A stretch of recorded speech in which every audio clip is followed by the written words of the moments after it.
दूसरा, पित्त का हिस्सा बहुत क्लियर है, एकदम स्ट्रेट फॉरवर्ड है कि घी ज्यादा खाएंगे पित्त आपका हमेशा सम रहेगा।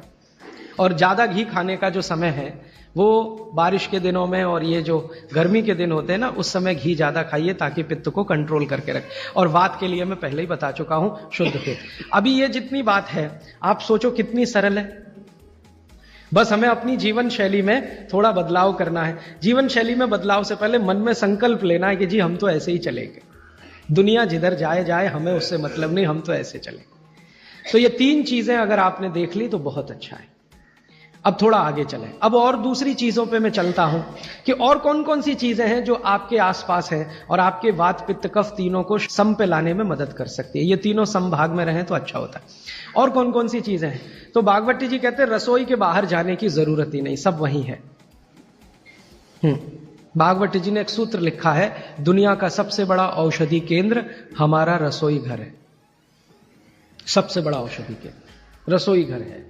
अब दुर्भाग्य से हम रसोई में जिनको मसाला कहते हैं ना, मसाला, वहां मसाला कुछ नहीं है, सब औषधि है। मसाले का और औषधि का अंतर मालूम है? ये मसाला तो शब्द ही भारत का नहीं है, पहले तो ये बता दूं। ये अरबिक शब्द है, फारसी से अरबी में आया, अरबी से हमारे घुस गया, हिंदी में और जगह जगह घुस गया। ये विदेशी आए तो ये शब्द भी आया। हिंदुस्तान में 17वीं 18वीं शताब्दी का साहित्य जब मैं पढ़ता हूं तो जब तक मुगलों का राज्य रहा तब तक मसाले शब्द का बहुत उपयोग है। मुगलों के राज्य के पहले एक भी जगह किसी भी शास्त्र में मसाला नहीं है। चरक संहिता पढ़ी मैंने, कहीं भी मसाला नहीं है उसमें। सुश्रुत में कहीं मसाला नहीं है, बागवट की कहीं मसाला नहीं है। पुराने जितने लेखक हुए हैं ना 10वीं शताब्दी के पहले के, कहीं भी किसी ने मसाले शब्द का इस्तेमाल ही नहीं किया। हर जगह है तो औषधि है, औषधि औषधि, जीरा औषधि, धनिया औषधि, ये औषधि के रूप में है। तो इनकी जो प्रॉपर्टीज हैं रसोई घर की औषधियों की, ये सब आपके चिकित्सा के लिए है। अब मुझे समझ में आता है कि हमारे पुराने जमाने की माताएं बहनें, जो हमारी दादी हैं, नानी हैं, उन्होंने अपनी अपनी बेटियों को जो कुछ सिखाया, सब्जी बनाना तो क्या क्या डालना, जीरा चाहिए, धनिया चाहिए, हींग चाहिए, मात्रा कितनी कितनी चाहिए, वो सब बड़े वैज्ञानिक और चिकित्सक लोग रहे होंगे। क्योंकि रोज हमारे शरीर में वात पित्त कफ की स्थिति सम और असम होती रहती है। आप जानते हैं सुबह जो है ना वात ज्यादा होता है शरीर में, सुबह सुबह, दोपहर को पित्त ज्यादा होता है, शाम को कफ ज्यादा होता है। तो ये पूरे 24 घंटे में ऊपर नीचे होता रहता है। तो 24 घंटे में जो वात पित्त कफ ऊपर नीचे होता रहता है, तो सब्जियों में उसी के हिसाब से औषधियां डाली जाती है। जैसे दोपहर की सब्जी बने, दोपहर की, तो मेरी दादी को मैंने देखा था कि दोपहर की सब्जी बनाएगी तो अजवाइन जरूर डालेगी उसमें, और वही सब्जी रात को बनाती थी तो अजवाइन नहीं डालती थी। तो एक दिन मैंने दादी से पूछा कि यही सब्जी दोपहर को मैंने खाई तो इसमें अजवाइन थी, शाम को खाई तो नहीं, क्यों? तो उसने उत्तर तो नहीं दिया। तो उसने कहा मेरी मां ने ऐसा सिखाया। बस बात खत्म हो गई।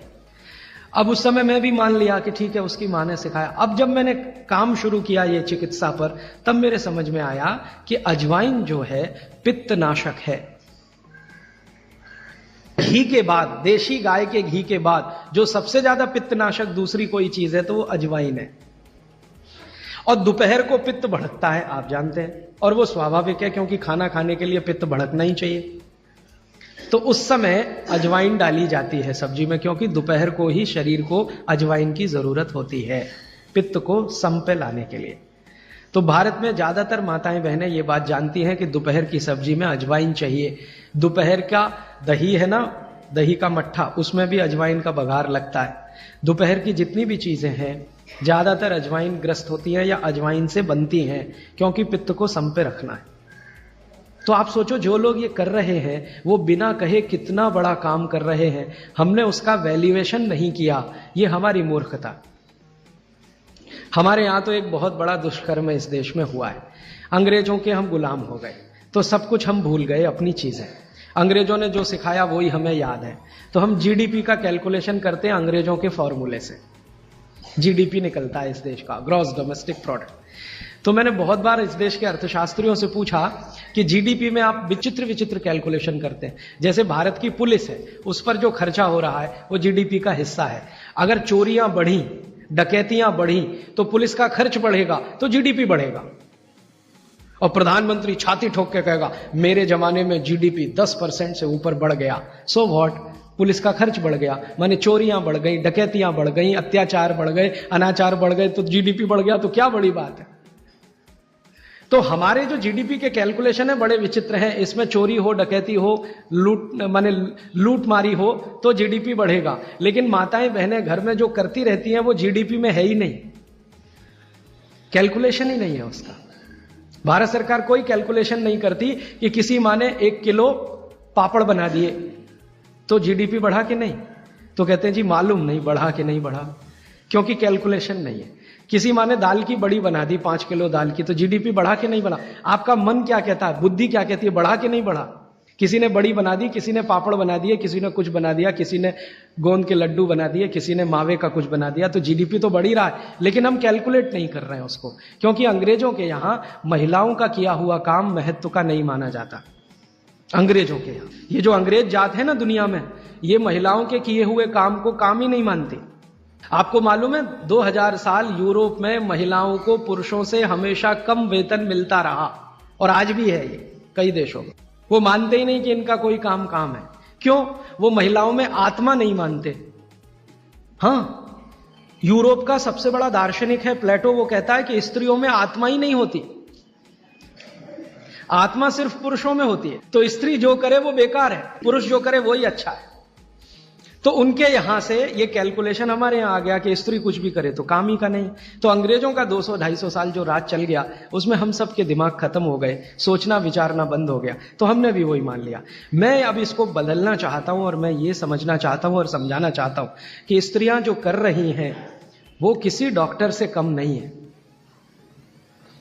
बस अंतर इतना है कि डॉक्टर को आप फीस देकर उससे एडवाइस ले रहे हैं, हमारी दादी नानी फोकट में वही एडवाइस दे रही है, धनिया खाओ, जीरा खाओ और ये अजवाइन खाओ, आपके पेट की गैस खत्म हो जाएगी। और ये 3500 साल से वैसे का वैसा ही है, अजवाइन खाओ तो गैस खत्म होती ही है। कभी भी आप करके देख लो।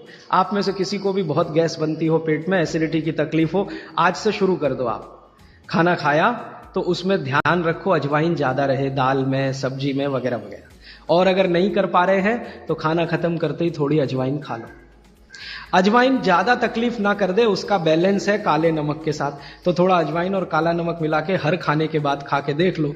3 दिन में ना आपकी गैस बंद हो तो आप जो कहो मैं हारने को तैयार। ये गारंटी मैं नहीं दे रहा हूं, ये गारंटी अजवाइन दे रही है, मेरी गारंटी नहीं है, अजवाइन की गारंटी है। तो वो कहते हैं भागवत जी के पित्त को सम रखने के